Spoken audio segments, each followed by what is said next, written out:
Vision Plus TV, l'excellence et la rapidité. Ndeko balandi ya Vision Plus TV mbote na bino partout bokolanda biso pona ko sembola bongo ba question d'actualité na édition na biso ya entre nous to solora bongo ba question ya mboka na biso Congo lelo bongo tozali na mwana mboka molobeli nde bando benga ya zaki bongo molobeli ya UDPS lelo akomi molobeli ya bana chango na kati ya parlement honorable Paul Chilumbu, Azalipe également professeur d'université et porte-parole, il y a UDPS Mwanamboka, professeur Paul Chilumbu Mbote. Mbote, Ndeko Raphaël. Question liboso d'abord, vous allez Royeba. Lelo d'abord, climat politique à Congo, Namakambo et Koleka, vous allez comment d'abord Boni. D'abord, merci pour l'invitation, Nayo. Bon, du moins, en tout cas, Nakoluba. Hein? Na oeza côté na biso donc biso UDPS parti président Félix Antoine Tshisekedi tout va bien parce que pour na biso je crois que tant qu'il a fait tester l'équipe maintenant le plus dur commence il faut commencer Moussala ba problème est ébélé na mboka congolais aza tellement na pasi que biso tout a précipé to ba na Moussala pour to meka ko zua ko trouver ba solution na ba problème ba congolais bazana waneza côté moko côté mususu tozali ko déplorer discours moko bandeko na biso ya la muka ba développer ya haine tribal biso tokola na kisasa ngane naza boye na kola na changu mais presque ba camarades na ngane so bazali bato banu tozako lia na bango tozako mais jamais toyeba makambi ya ke o muluba o mbala o muyandi rien mais lelo bandeko wana ils sont en train de tirer sur la fibre tribale, mais bazo bosana ke bazo sakana moto. Vous comprenez? Marambu oyo ya fibre tribale tumbaka mboka oyo dans les années 60. Donc, nous mettons vraiment en garde bandeko oyo ke batika buzoba wana. Batika buzoba wana. Tozako luka alternance, tozui alternance. Et ça na parti mon côté, na le bien parti mon côté. Na mboka oyo okeke ko prétendre ko représenter rupture na ancien système koleka UDPS. Na ba leader nyonso ndenge baza wana yo opposition. Et ça na leader moko akoki koloba prétention yake ako représenter rupture na Joseph Kabila zate. Et ça Félix Tshisekedi. Biso to koli n'école ya Etienne Tshisekedi. Nous avons grandi au pied du maître, nous avons appris des valeurs. Alors, tolingite, mboke kota na nyamu nyamu, likolo ya bandeko moko ba irresponsable, na ba discours totalement irresponsable. Voilà. Alors, bongo lelo lobby candidat au kokaki bongo kosala ko marqué rupture na régime Ozaki et plutôt Félix Tshisekedi. Est-ce qu'aujourd'hui, Aza vraiment nakati kosa la rupture na système O? Non. Vous avez d'abord IDPS, ils en ont nous, parti. Tous un projet de société, tous un vision pour le Congo. Mais vision, il faut moutoua incarner. Moutoua lata yango. Or, nous pensons que sincèrement, Félix Tshisekedi serait la personne la mieux indiquée. Et puis, tina ucha makilele mingi zate boko mona ye na ba œuvre kosala boko mona ke wana za makila ya Tshisekedi wana tozana makila ya Tshisekedi na kati na biso donc biso toye pour justement combattre toutes les anti-valeurs oyo bato lelo bazo cha makilele wana bazalaki ko pratiquer quand ils étaient au pouvoir. Ils étaient tous au pouvoir. Ils ont pillé ce pays, ils ont sacrifié ce pays, ils ont tué les Congolais. Vous comprenez? Et les lots, bazanga soni, bazape na prétention ya repé sa biso ba leçon. Nous n'avons jamais pillé ce pays. Nous n'avons jamais tué un seul Congolais. Mais Tolobi boui. Après qu'on soit na kofinga na Tolobi, président Tshisekedi a lobby, le temps est venu pour que le Congolais se réconcilie avec lui-même.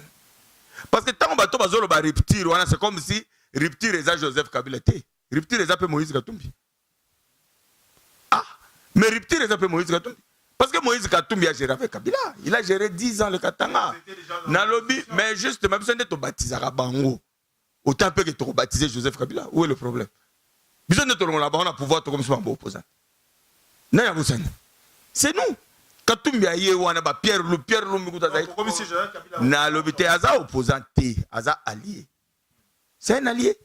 Aujourd'hui, nous composons avec lui, Aza la majorité dans le Parlement. Ok? Bisso. Toza na président de la République, Toza qui va député Mingité. Alors nous sommes obligés de travailler ensemble. Et c'est normal que tous travaillent ensemble pour le bien du Congo. Voilà. S'il y a la volonté, parce que le président Félix, à l'objet que tu attends de Martin, s'il vient, il va travailler avec lui, c'est son frère. Parce que qu'est-ce qui est important? Ce ne sont pas les individus. Parce qu'il y a des gens qui se croient qu'ils sont propriétaires du Congo. Congo est à bango do yeso qui yete mutum susa ko zalate o monenza ma confondre bango ba fingi fachiye wana président de la République sko osana. Est-ce que voilà. Lélo, déjà parlons de nomination parce que vous avez parlé certainement de la rupture. Parlons d'abord de ma tête haute Monica na ba nomination oyo ya récemment Ezali Monto Azaki na DG mo Azali bâti vraiment en tête il y a sécurité. Est-ce que avec des personnes qui ont travaillé avec le régime Ouutikoleka, régime beaucoup critiqué, dont Binomo Boulwaki Broussa là-bas, audit Nabatumi Soussoupé. On rappelle bien sûr, lors il y a campagne, lors il y a Makam Nabino Ebele, vous avez vraiment martelé sur ça, Bato Basali Mabe Namboka Oyo. Est-ce que aujourd'hui, certaines personnes, Bakoum Kozonga Nakatia gestion en Mboka Awa, est-ce que c'est par manque de personnes Nakatia opposition ou c'est quoi en fait qui justifie en fait Kubatumsu Bazonga? Mais je risque de me répéter. Tolobi Bouye. Président Tshisekedi abataki campagne naye Nassine, il y a réconciliation nationale. Ça c'est la première chose. Deuxièmement, il a tendu la main à toutes les compétences nationales. Au hasard, nyonso hasard na expertise. Aya, il va travailler. Mais attention. Que le poisson pourrit par la tête. Le problème c'est la tête. Loko la tête ya poisson, eza tête moko ilenda. Eza tête ya ba valeur. Eza tête ya ba affairiste te. Eza to teka ka iranium te teka kobati te to teka kolta te to imara mwana te. Okomona Congo. Iko tambola. Ce qu'on combattait avant c'était le système. Système Obachaki, Bandeko Katumbi, Bachaki en place. Il y a prédation. Vous comprenez? Bango na bandeko Kabila, na bandeko Pierre Lumbi, bandeko Nyonsoana, système Bachaki en place. Non seulement il y a prédation, il y a Bozu à Congo, mais il y a impunité totale. Tous ces gens-là, il y en a même qui sont des milliardaires. Il y en a qui sont des multimillionnaires sur le dos des Congolais. Et ce sont ces gens-là aujourd'hui, micro, sans Sony, ce sont des voleurs. Ce sont des voleurs. Et Congolais, nous savons que les voleurs. Il y a scandale, bima, Panama Papers. Docteur Bakoututé. Tolobi Bouye. Bopesa Fachita, Congolais, à se retrouver. Hollandi, tout ça a besoin d'une opposition républicaine. Tout ça a besoin d'une opposition pour critiquer, à proposer. Ce qui est l'opposition, c'est une bonne chose. Et c'est constitutionnel. Tout ça a besoin d'un bango. Attends que tu vas gérer la société, mais base à la paix lissou. Pour pas le bagage ndeko, t'as la place wana. Bozo kene mabe, bozo manandela. Voilà. Bon, aujourd'hui, Martin Fayulu a eu vraiment position où tout le monde, et aujourd'hui, c'est un opposant en fait, le seul opposant à Tikali Nabor, il y a quatre oppositions, parce que vous n'êtes plus dans l'opposition, est-ce qu'aujourd'hui, des personnes au Basala quand même, Mabé au Baza qui l'ont reproché, Baroulekana Baoudit, Bato peut-être Babouma, Bato Basala Mabé également, est-ce que Barouleka quand même devant justice? Oui, mais Omoni et le retour au Salanamboka, oh, Nanui Salamate. Nous allons rendre la justice indépendante. C'est-à-dire que le procureur général de la République, il va se saisir d'un dossier en âme et conscience. N'a pas besoin d'exemple. Bandeko Bakene, par exemple, le Kozoa, mon FPI. Il y en a qui ont pris 5 millions, Bamsou Bazoa 10 millions. Batika ba hypothèque, kuna me bafuta na bango mbongo wanate. Ce que Simba, ben intouchable. Simba, ben intouchable. C'est un exemple seulement. Dans le régime où il y a Tshisekedi biloko ne ozalate. Batouana, so batikaki ba hypothèque na ba okangango, ba oteka yango pour l'état a zombongo na ye. Biso to kotika justice et ça la musana to bano sa ba jeu à tricage ndenge ezalaki na régime passé te.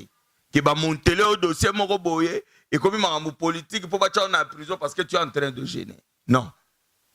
Biso congolais à vivre un état de droit, à vivre liberté d'expression, à vivre liberté de manifester.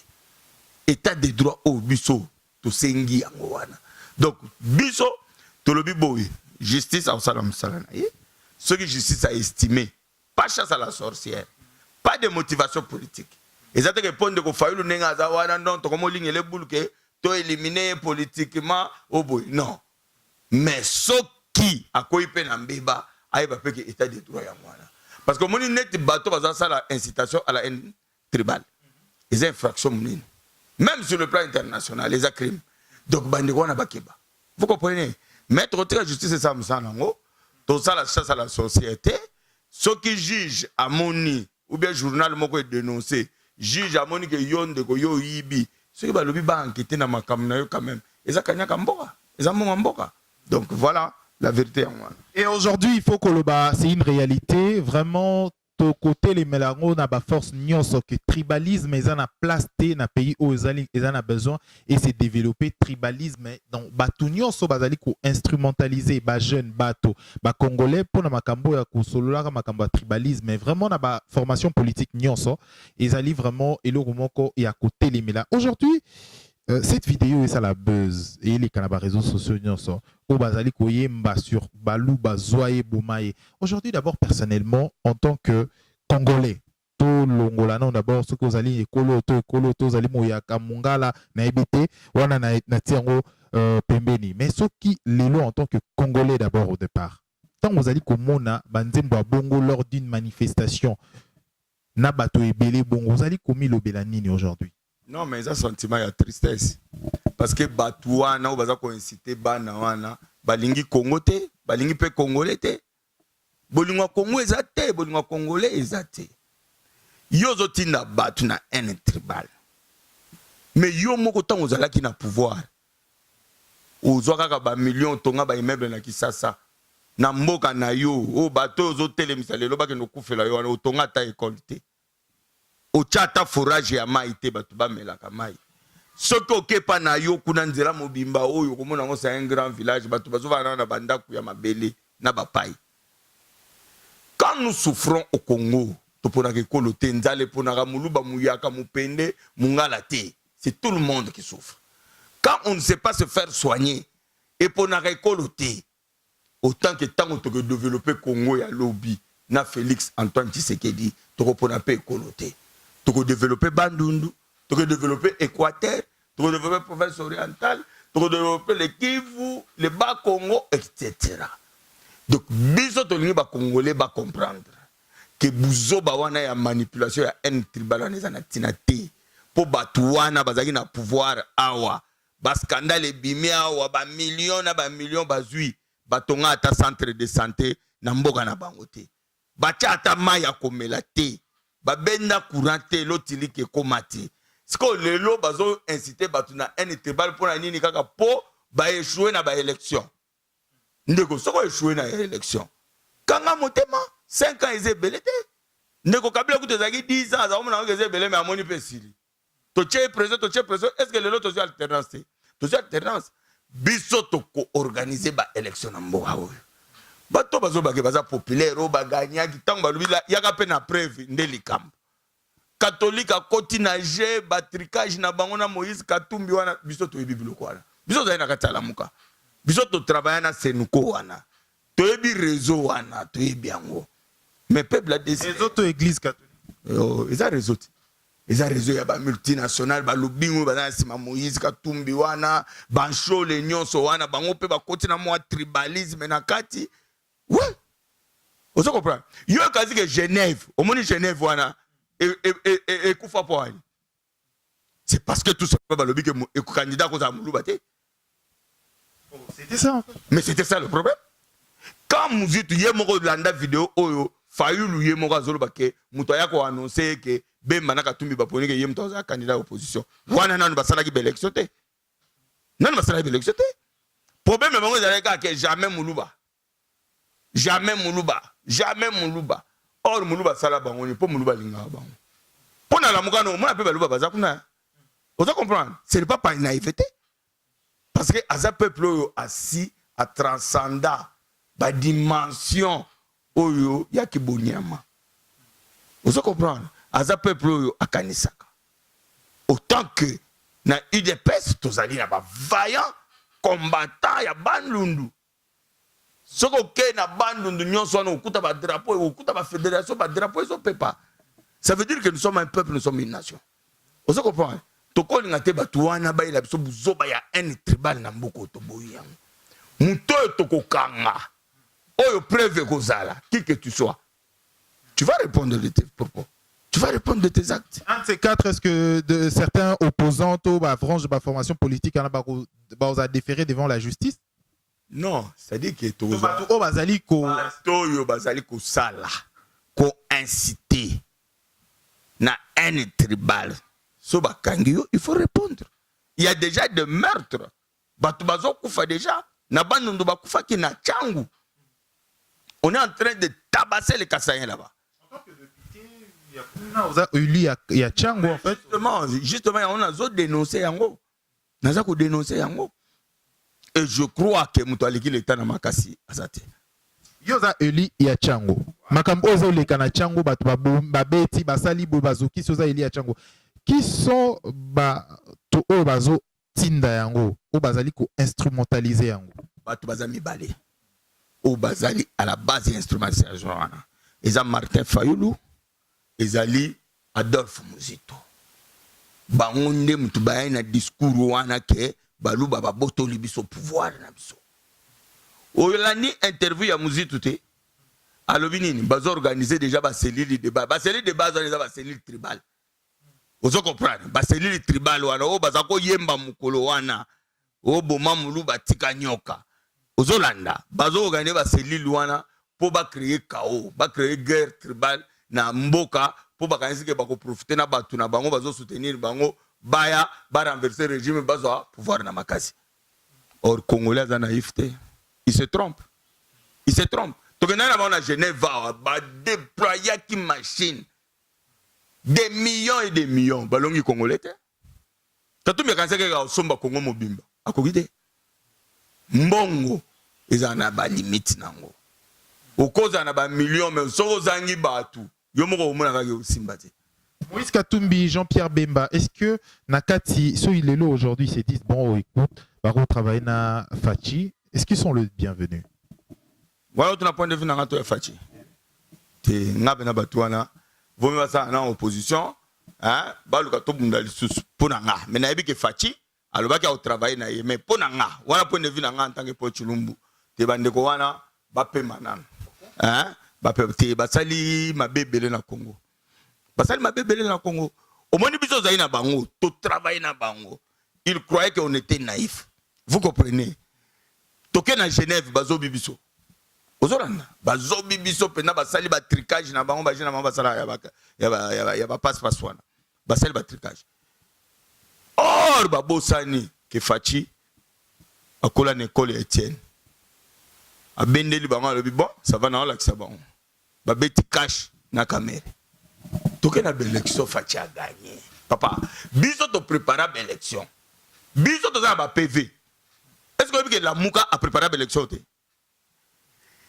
sur 4 semaines Fayulu abata campagne 3 semaines ya koloba ki ba voter na machine te. Liboso zala ke boke ne botel mana liboso a bureau bo senga bulletin. Après comme hôtel bozo bulletin boko ma na bik. Après comme boko ma na bik te bo panza ba machine. Après comme ozo comprendre confusion wana yemoko atana mitu ya batu. Le loi qui est na cour suprême ba senga ke ba preuve. Parce que c'est ça le droit, il faut être conséquent. Au cause de soutenir le loko moko soutenir musu do nyoso et puis confusion de hommes là ils ont d'abord au niveau spirituel avec comme matériel. Il n'est pas cohérent dans sa démarche. Aujourd'hui, en 2011, Etienne, a gagné qui. Mais il va que cours constitutionnel à Maboko Kabila. Aboya n'est aucun cours. Alors je préfère faire le combat politique. Mais yemoko a kemba on a cours na ba cartonné à ba PV qui a gagné. Mais tant qu'on commis papa kuna, toute sa procédure, c'est ça le droit. Hein? C'est ça le droit. Comme ça la folklore té, comme ça la folklore. C'est parce que ce qu'il fait là maintenant c'est du folklore. Comme ça la folklore té, tant qu'il y a un cours constitutionnel, ça veut dire que on dit procédure one. Mais tant qu'il y a pas nzuzi papa, donc nzuzi one faut qu'attaquer en faveur na. So quand en faveur na yote, nzuzi one azama be. Donc kaka yo il faut en raison. Yo le bio ça na raison. Attention le bito vanda. Banguna ba catholique ba lo ba fa yo gagner. Bazana ba preuve qu'a gagné. Bazana preuve. 40 000 témoins. Lokuta, Chole Azalokuta. Chole Azalokuta. Moussa Nzamel. Tribalisme, on a eu bakoti na senko wana. Tribalisme, on a eu. Ah, kuna za mpangi, plus mpangi ngwashi, plus ngwashi. Yosoko moni. Nalobi en 2011. Tango ata malgré balwaki ke ba résultat neza conforme à vérité, ba publier ki ba résultat. Est-ce que vous avez un chiffre que Tshisekedi a gagné commission de l'église catholique mais d'abord, il y a une confusion. Le résultat, il va publier, il a 62%. Après, il va publier 61%. Il y a une cour constitutionnelle, il va 47%. Est-ce que tu es sérieux? C'est sérieux? Chose la zone, ils ont 40 000 témoins. 40 000 témoins. CENI a accrédité 17 000 témoins. Il y a l'église catholique. Témoin que tu es observateur. Parce que l'observateur, il a droit à PVT. Ce que yo PV aux anangoté. Quand on a eu Touraya, Moïse a sommé le Touraya, 17 000 observateurs, ça vous beaucoup couvrir tant sur 2-3 provinces. Et toutes les autres provinces sont éticaliwana. Donc, na magie na bino, boyebi que Fayulu a gagné. Parlons des élections au mois de mars, plutôt pour la Yumbi Beni Butembo. Trois provinces wana au Bakusali Baosala élection dans le mois de mars. N'a pas voix aux alliés serrés entre Fayulu et Félix Tshisekedi dans la mesure où Bango va voter plus pour Fayulu. Et aujourd'hui, vous êtes prêts quand même après ces résultats, tout peut se basculer. Cour constitutionnelle ça proclamé non mais Nalobi d'abord qui vous prouve que Fayulu va gagner là-bas. Faut pas raconter des histoires. Non. Nalobi boy au moni élection n'a pas contradiction même na tribunal na cour constitutionnelle là-bas ça Fayulu. Ce qui est azalaki mutumo cohérent alingaka boy okende élection pour Beni Butembo na Yumbi ba voter. Vous comprenez? Donc Fayulu a zombé déjà fiko fio. Akei soka perdre aboyi. Ake cour constitutionnelle soka perdre aboyi. Non. Ce qu'il était convaincu que Beni Butembo na Yumbi za ba bastion na ye, il fallait dire que nazo saisir ba cours et tribunaux élection wane salamité tant que kune salamité. Mais pourquoi il l'a pas fait? Pourquoi il l'a pas fait? Akei mbangu na élection. Alors ba ko soki ba che machine na ko démissionner na ko kendete. Akendate. Na ba adepte na ba disciple ba ko la non ne rompt pas ça 4 minutes. Ba ke na élection te. Ils sont pas sérieux ces gens-là. Ils sont pas sérieux. Au moins ils sont IDPS démarche c'est ça la cohérente. Tant que tu lever option tu que tu aucun avec sa machine. Vous comprenez? Donc avec sa machine. Tant on va le jour où va publier le Kamouya Beni Butembo. Nous on avait une réunion avec Corneille Nanga quand on a appris ça. Tant on bimi libanda biso to lobi que oh yo ça va prétexte. Bazolinga basala to poto ke élection te biso to lobi to ko kende. Tozo regretter makambo e komeli bandeko wana mais to ko kende po il faut tozo alternance. Est-ce que tozo ngote?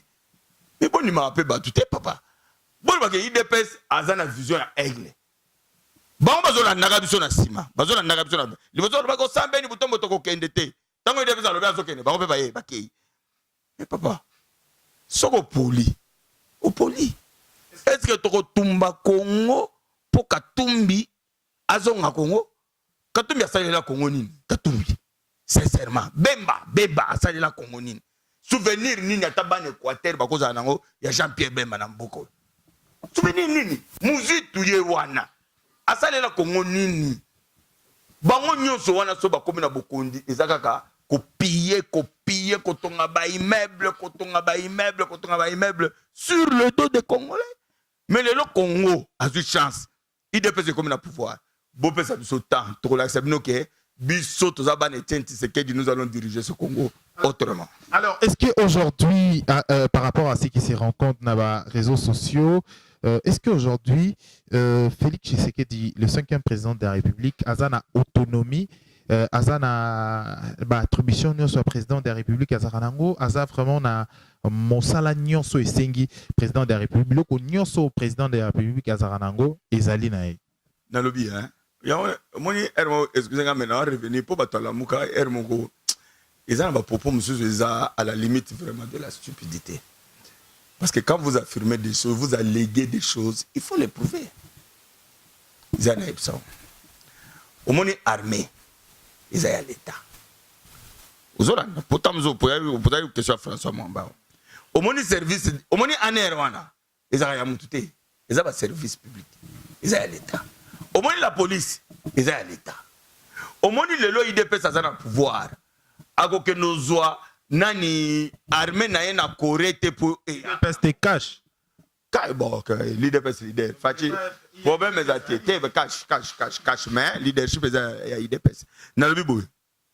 Donc nos police na Tanzanie, c'est la même police, c'est la police ya bana Congo. Bango ne trop travailler na bango. Service sécurité, renseignement, tout ça. Peut-être que nous avons na Chine. Ce sont les mêmes gens avec lesquels nous allons travailler. Mais comme je te dis, le leadership a changé, le système a changé. Oyo ba sous-estima qui Fati, on marché les lots. Vous comprenez? Ba sous-estima kae. Nga ko yebisa ipri na loba on na loba kam ko na TV. Nga Félix asa yebisa nga eloko mo. Abi prof. Obi avantage na nga na batu nyonso zo mono bazo lobebele bazo finga nga o. Po bakanisa ke na azoba. Ngapela ngana tika bango bongo bakanisa bongo me ba osutuka. Est-ce que ba sutuki te? Aza présenté ba marché nan. Et puis bazo marché tozo retransmettre ngo directement na RTNC. Congo mo mezolanda mokile zolanda. Est-ce que c'est démocratie te? Est-ce que bolingi suni?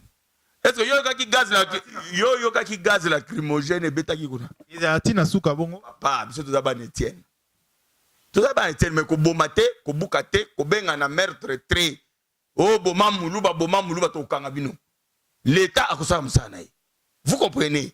Bossa la meeting na bino bien, boko marché na bino, biso toza na tina ya gaz lacrymogène. Maya po tozo ba na biso le monter parce que le peuple est derrière nous. Le peuple est derrière nous. Alors, vous avez appelé certainement le 15 au Bobengi na activité moko UDPS na Tchango toujours la Sainte-Thérèse wana. Est-ce que ezali bongo rapport de force tout bongo bola qui ça quand même que IDPSP existe? Non. D'ailleurs moi je crois même que bon, je ne sais pas hein. Eza ndeko CGA Augustin Kabouya m'tapé ça information wana, mais je ne pense même pas que ça vaut la peine. Au moins, IDPS n'a beaucoup. Azassou ne l'a démontré. Azassou ne l'a démontré. Cette Thérèse-Ouana. Ah, papa. Martyr. Soto Koti Barabala. Tu as démontré. Nous sommes le plus grand parti politique de ce pays. Nous sommes le plus grand parti. Tant que nous parti dans la Mouka. Il y a des gens qui Fayoulou. Et Sidé et député. Kaka ye. Yemo gande député. Ndeko Eliezer Kutu a gagné. Azali Bosonaye.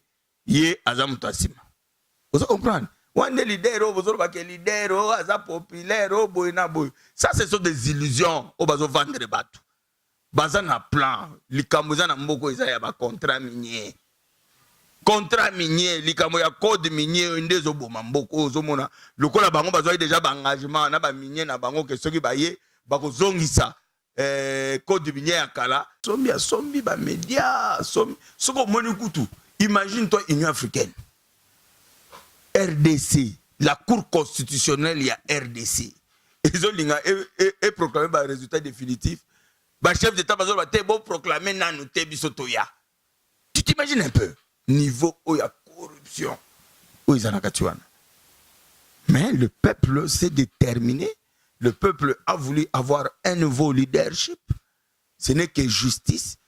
Et ça, la partie mon côté, et qu'on représenter alternance crédible, nazo va bien crédible.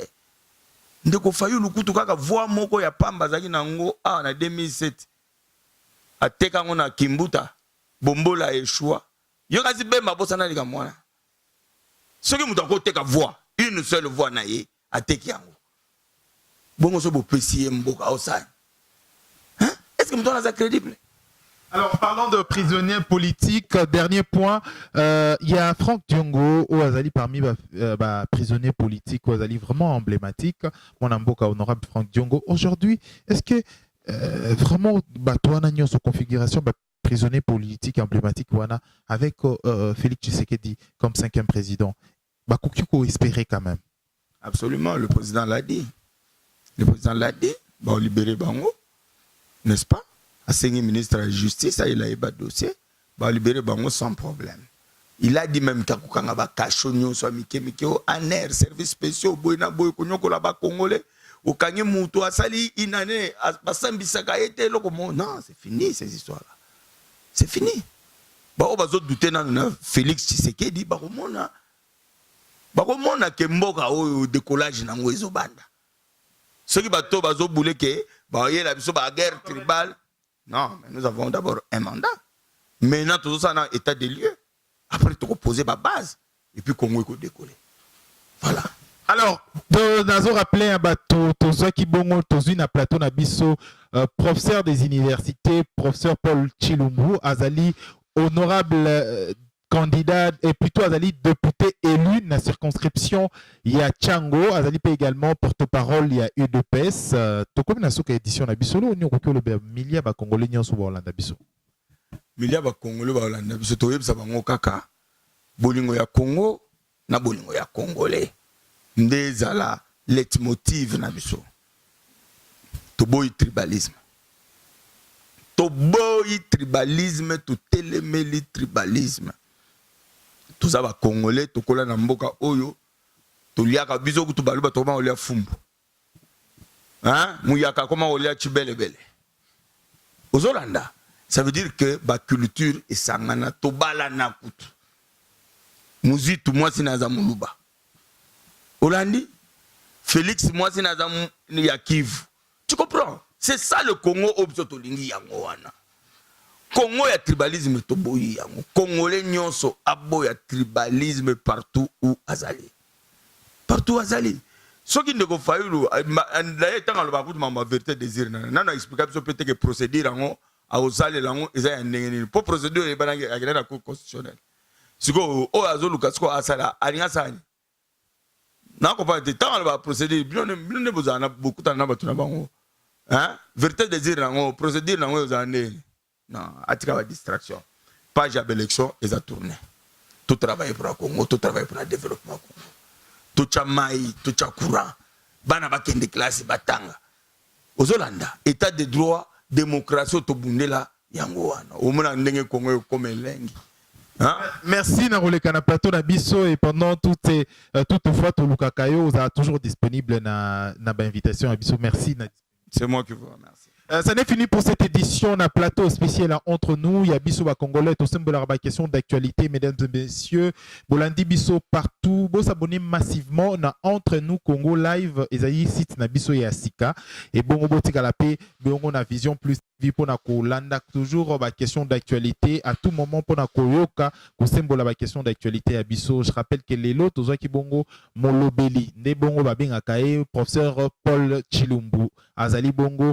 Porte-parole, il y a IDPS, Azali, député national, élu dans la circonscription à Tchango, Naïende, tout symbole qui est question d'actualité, Azali également, professeur des universités, tout prochainement pour l'édition Moussoussou. Au revoir.